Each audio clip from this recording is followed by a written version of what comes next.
Internationalization, of course, is a complex concept. By some measures, Japan, I think, has done remarkably well in its internationalization. How adept the people are as a whole in speaking English and using it for international communication, I think Japan comes up short, and much shorter than the urban societies of Korea or China.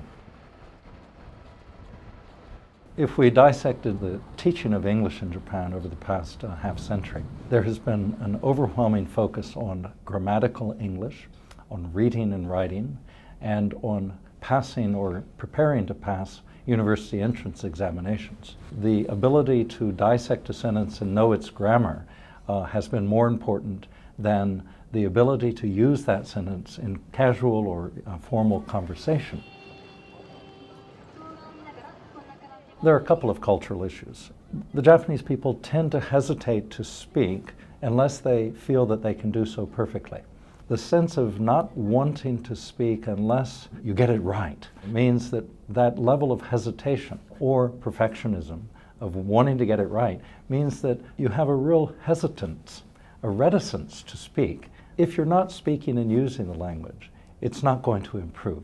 The Ministry of Education has addressed the issue and is increasingly focused on shifting from this heavy reliance on grammatical and grammatically correct English instruction to conversational English. In recent years, there's been a lot of attention on increasing the number of signs.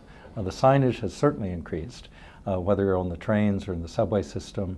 There is still a problem in getting out of the city where the local staff is not as well trained or adept in speaking English. There is a lot of emphasis on the Olympics, and so there is an effort to hire or bring in many volunteers who already have a fairly good grasp of English to help with the expected influx of international tourists. In the broader sense of a globalized economy in which jobs are going to be competitive amongst those who have a native language but also are quite conversant in English, Japan is clearly falling behind. So it's very much in the interests of Japan as a society and the economy long term for the youth, but also for society as a whole, to grasp and utilize English in a more conversant manner.